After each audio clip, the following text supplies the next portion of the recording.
Hooaeg 2024 toob siis meile Eestisse 4 etappi. Alustame mai alguses Raassillas, jätkame Laitses juuni alguses, Kulbilohus oleme augustikuu alguses ja septembri lõpetame superfinaalidega Kehalast. Sellel aastal on meil siis teistmoodi see, et meil on tagasi Laitse, Jump for Drift, mis on kindlasti väga palju põnevast pakku, kuna kiirused lähevad seal päris suureks. Sellel aastal on meil ka Kehala veel, selles mõttes tuleb öödrift jälle, et oleme seal nii-öelda pimedas sõitmas, mida kindlasti on ka vaatajatel väga põnev jälgida. Ja mis on veel selle aastal uudist on see, et Kulbilohus on Nets Drift Championship jälle, kus on kohal ka Leedu Pro-klassi kõik sõitjad, sest tegemist on ka Leedu meistrivõistluste etapiga. Sellel aastal on taas tagasi ka Red Bull Carpark Drift, mille kohta täpsem info tuleb, hetkel on ta planeeritud augustikuusse ja asukoha avaldame me arvatavasti siin jooksvalt. Sõitjatel on väga palju klassivahetusi, mitmed on liikunud street-klassi semiprosse, semipros pro-klassi ja pro-klassis meil jätkavad Kevin Pesur ja Oliver Randalu sõitmist Driftmastersil. Kindlasti soovitan jälgida ka Eesti Driftiliidu sotsiaalmeediat ja lisaks ka sõitjate sotsiaalmeediakanaleid, sest sealt saate kõige parema info, kus üritustel me kohal oleme, lisaks Eesti meistrivõistluste etappidele ja Läti etappidele, kuna nagu tänagi võib leida meid ka Langeperepäevalt, kus kohal on driftiautod ja kus teeme ka tema sõite.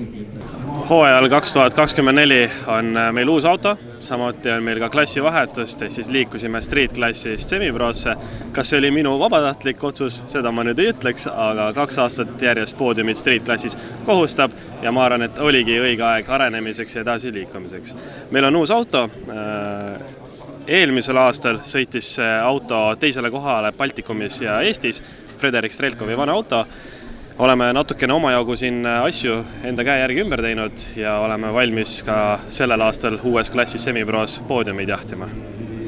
Jah, uuel hooajal ootab meid tõesti ees klassivahetus, et semipros suutsime saavutada siis nii Balti kui ka Eesti arvutuses teise koha ja mõtlesime, et pushime ennast ikkagi edasi ja kuigi seda esimest ära ei tulnud, siis liigume edasi pro-klassi ja kuna meil on nii vinge tiim, siis Kevin Pesur lahkelt pärandas nii-öelda mulle edasi oma auto ja siis saame rõõmsalt pro-klassile vastu astuda väga konkurentsivõimelise autoga, et kuna jah, see maailma tipusarjas on ennast ära tõestanud, siis lootused on suured selle hooajal, aga vaatame, kuidas läheb ja anname ennast parima.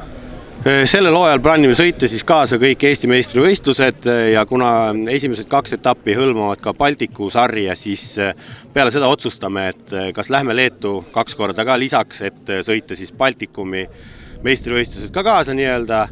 Ja lisaks siis üllatusena valiti Driftmastersile nii-öelda wildcardina mind Riia etapile, et on au sõita niisugust suurt sarja kaasa, et see on niisugune lisaboonus ja võib-olla motivatsioon tulevikku, et sõita suurte poistega suures liigas. Ja ega siis on mõned show-üritused ja ega rohkem nagu otseselt plaanis ei olegi. Auto on läbinud siis natuke uuendusi nii-öelda vedrustuse poole pealt, kuna on sõidetud ühtede amortidega juba 4 aastat, siis sai ostetud uus nii-öelda täiustatud kit sinna alla ja vanad jäävad varuks.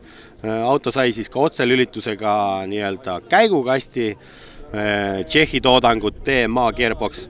Et see on nagu suur edasiminek juba, et käigud on nüüd palju lähemal ja saab niimoodi nii-öelda otse laduda neid driftimaastiku või autorallimaastiku keeles rääkides.